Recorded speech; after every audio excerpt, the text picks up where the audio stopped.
Qual a sua definição de pecado? É uma palavra um pouco incômoda muitas vezes, mas quando a gente olha para o que a Bíblia nos ensina sobre o pecado, precisamos retornar à história da criação. Deus nos criou com um propósito, o propósito de uma vida feliz e de intimidade constante com Ele.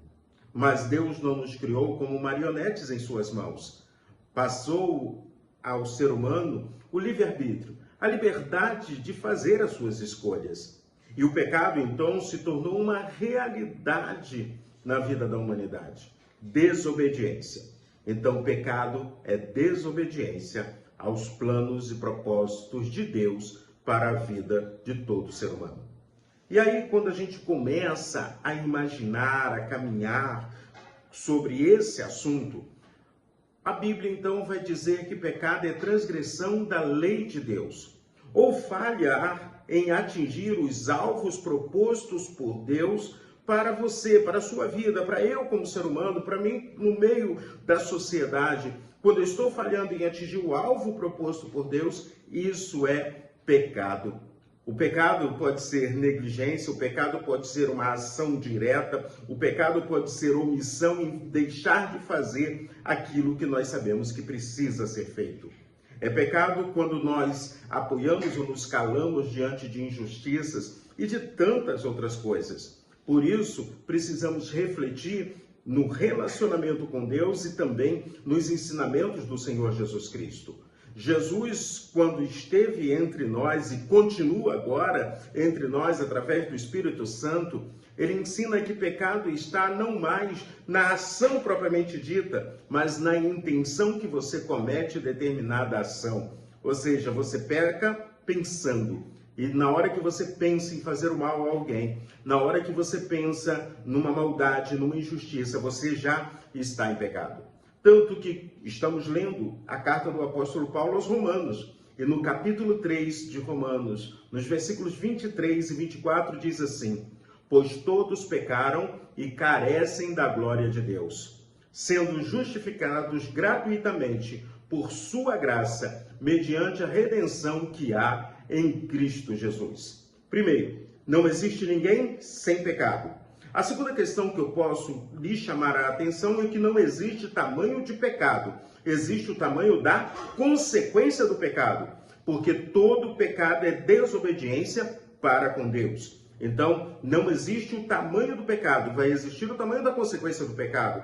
Porque dependendo das suas ações, das suas omissões, você vai não só responder para Deus, mas também vai responder para a sociedade com os seus erros, para que você possa reparar os danos que você muitas vezes tem cometido para com outras pessoas. Não existe tamanho de pecado, porque todo pecado é desobediência para com Deus. A outra questão que eu gosto muito de chamar a atenção é que agora a lei é a da graça. Tanto que o apóstolo Paulo, quando está escrevendo essa carta aos Romanos, ele enfatiza muito sobre a graça de Deus.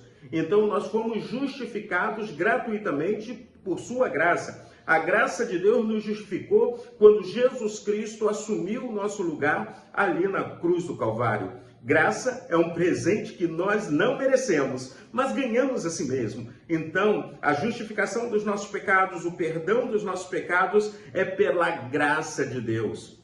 Você não precisa pagar por isso. Você não precisa fazer promessa para isso. A única coisa que você precisa é reconhecer que o Cristo pendurado no Calvário, Jesus Cristo, é Salvador e Senhor e que estava ali levando os nossos pecados. E quando eu começo a pensar nisso, eu vou lá no profeta Isaías, que diz que ele levou sobre si as nossas dores e o castigo que nos traz a paz estava sobre ele. Isaías profetizando sobre o Cristo, sobre Jesus, ele já coloca muito bem essa explicação. Então, quando eu continuo caminhando com o Senhor, eu entendo que a redenção está em Cristo Jesus. Jesus Cristo é caminho, Jesus Cristo é verdade, Jesus Cristo é vida, é Ele que justificou os nossos pecados pendurado ali na cruz. Ele nos comprou com seu sangue precioso derramado ali no Calvário. Por isso, eu te faço um convite. não posso me acomodar porque todos pecaram. Porque agora eu tenho que buscar uma intimidade maior com o Senhor. Agora eu tenho que buscar uma vida de intimidade com Cristo. Afinal de contas, Ele me carregou ali naquela cruz e Ele me comprou com seu sangue precioso para que buscássemos uma vida de santidade na presença dEle. Então, vamos aprender que todos pecaram, todos carecem da glória de Deus, mas nós já fomos justificados gratuitamente. E ao mesmo tempo, eu não posso olhar para os outros que ainda não conhecem a Jesus Cristo como Senhor e Salvador, como pessoas. Eu sou melhor do que os outros. Pelo contrário, eu tenho que entender que todos pecaram e eu também estou pecando. Mas ao mesmo tempo, eu estou numa busca incessante de ter intimidade com o Senhor, me preparando para encontrar com Jesus na glória, quando Ele vier buscar os seus filhos, buscar a sua igreja. Então, fica o meu convite, vamos continuar caminhando com Jesus, entendendo que Ele pagou o preço pelos nossos pecados. Nós fomos justificados e por isso não há condenação para quem crê que Jesus Cristo é Senhor e Salvador. Fica com Deus.